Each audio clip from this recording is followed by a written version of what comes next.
Só quem não conhece essa pessoa linda que está aqui do meu lado, linda por dentro e por fora, de coração, essa mulher é fantástica. Aliás, quem não viu, compre meu DVD lá fora que tem a entrevista com ela, Guilda Matar, do restaurante Al Maual. Quem não conhece, tem que conhecer em São Paulo, o melhor restaurante de São Paulo de comida árabe. Tudo bem. Eu gostaria de agradecer a todos hoje que eu conhecia essa cidade maravilhosa, Taubaté, e primeira vez eu estou aqui. Wanda, eu quero falar parabéns. Está muito bonita essa festa, esse festival. Você é grande mulher. Cada dia que eu conheço você, eu fico mais admirando. Especialmente quando agora acabei de ver você, uma aluna, tão gratidão para a professora dela. Essa é uma coisa maravilhosa. Você é tão famosa agora, apresentadora e bailarina do Rakshaki, e ainda você é tão alma nobre e fala desse jeito com sua professora. Esse é muito bom.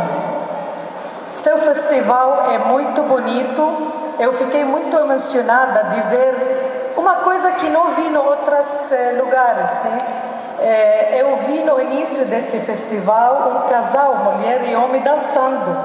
Depois, uma filha com a mãe dela. E as pessoas de daqui, eles têm um contato direto com o público. Essa coisa maravilhosa, gente. Viva Brasil! Eu admiro todas as artistas.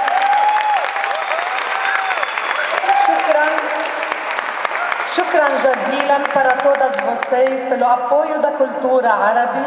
E, masha Allah, está maravilhosa esse festival. Eu agradeço a todos e convido todos para conhecer minha casa, que ela acabou de falar, Al Maual, em São Paulo. Tenho 2 restaurantes árabes.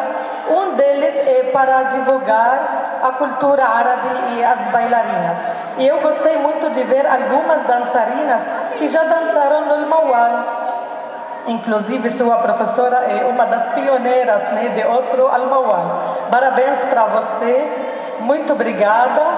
E eu cheguei, como você sabe, eu dei para você uma participação como apoio. Eu dei 2 convites de jantar no Al Maual para casal e também 3 DVD de língua árabe, porque eu sei que vocês são curiosos de conhecer mais de nossa língua. Bem-vindos todos e muito obrigada por esse convite maravilhoso, por me convidar aqui. Sucesso sempre. Uma grande banda. حبيبتي انت حلوة كتير مهضومة وشاطرة وذكية. Eu falei em árabe que ela é bonita, é simpática e muito poderosa. Concorda comigo, gente? Uma palma para ela. Uma grande pessoa. Allah abençoa você. Obrigada.